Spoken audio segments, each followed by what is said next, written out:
Today, I'm going to be installing some rear shock skid plates from Miller Cat. There'll be a link down below with a discount to the back of the 2025 Toyota Tacoma. Now, these are for the 4th gen Toyota Tacomas. And you might be wondering, well, what is the purpose of a rear shock skid plate?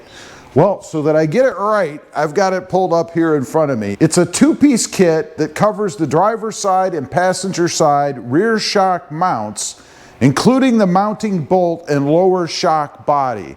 Obviously, to protect it from impact. If you're on a trail somewhere and you scrape against something, the last thing you want to do is damage your shock, right? Then your whole day is over.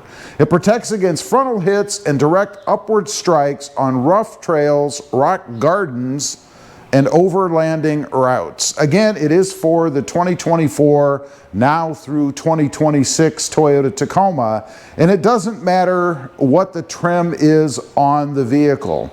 It's a simple bolt-on installation, comes with everything that you need, and I'm putting this on also to protect just from road junk, right? If I'm driving down the freeway and I run over a rock, you know, they're always hauling rocks and things on the freeway. It drives me nuts. One pops out, I hit it, pops up, hits my shock, breaks the bottom mount or the lower part of the shock area itself. I've got a problem. Now, what is it? Well, let's go ahead, take a look. You can see it sitting in the box. It's got the Miller Cat insignia on it there. Let me sit you down so we can pull it out, see it better. It is a nice, heavy, well-built, good quality mount here, or skid plate, I should say.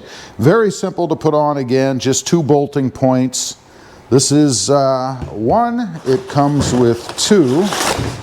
Let's go ahead and grab the other one. I have not taken these out of the box yet, so first for me as well. Here's the other side. Again, comes with passenger and driver's side. Now, as far as the tools that you need, not much.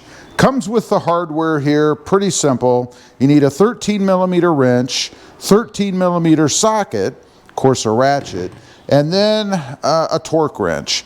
Now, we're going to tighten all of the hardware down once we're done to 26 foot-pounds.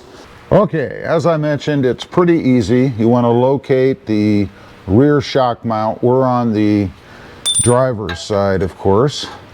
Then you want to just simply slide it up. Take one of the screws. Go ahead and stick a washer on.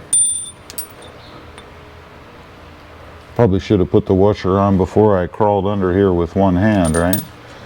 Go ahead and stick it through the hole, mounting it right through the other side, like so. And then go ahead and put another washer on the other side.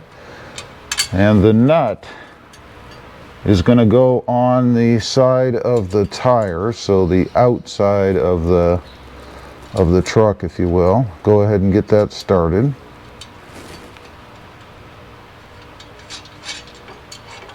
These are locking nuts, by the way. Now we're going to go up to the top. We're going to do the same thing. Put your washer on. Go ahead and slide your screw through.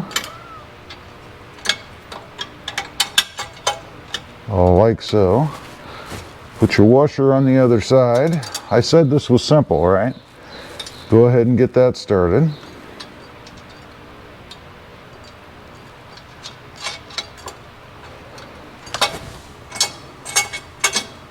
That's it, and it pretty much seats right in place. I don't know that you really need to do anything else.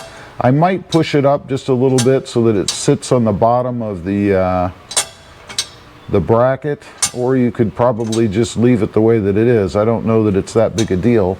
Now, as far as clearance goes, it's thin enough that it isn't going to take up a lot of clearance space, if you will, underneath the truck. So you should be golden there. I'm going to go ahead and tighten down the fasteners, and then I will torque it to 26 foot-pounds with a torque wrench, and we'll be done.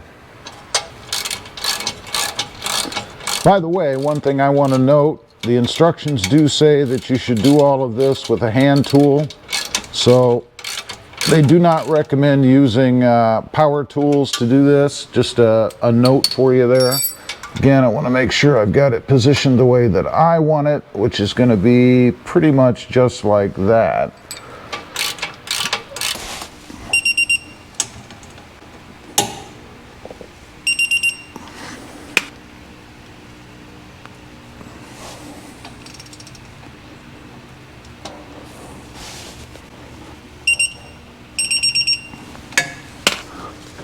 And there you go. That tightens it down. Now I'm going to go ahead and do the other side, and then we'll take a look at the finished product. All right, got it all done. Again, it's a pretty simple install. I would think in probably 15 minutes you could do this little mod if you weren't filming like I am. But let's get a little closer. You guys can see how it fits. There's the back side, obviously. And if I can get under here, here's the front side. And again, it's just to add more protection for the shock mounts on the truck. I can see particularly useful if you're off-roading. I mean, imagine you're sliding over a rock or something and the tire, you know, slips off of the edge, you drop down. You don't want to smack that shock mount, right? Because again, the last thing you want to do is damage your shock. There's the passenger side. Fits perfectly, as all of the Miller Cat products always do. I run a full suite of Miller Cat products on my truck. We have the skid plates and the cat shield that's going to go on. And then I do have yet another product here that we're going to get into in the future. So if you're curious to see what that is, it's more skid plate protection for underneath the truck. Here's another shot at what they look like outside.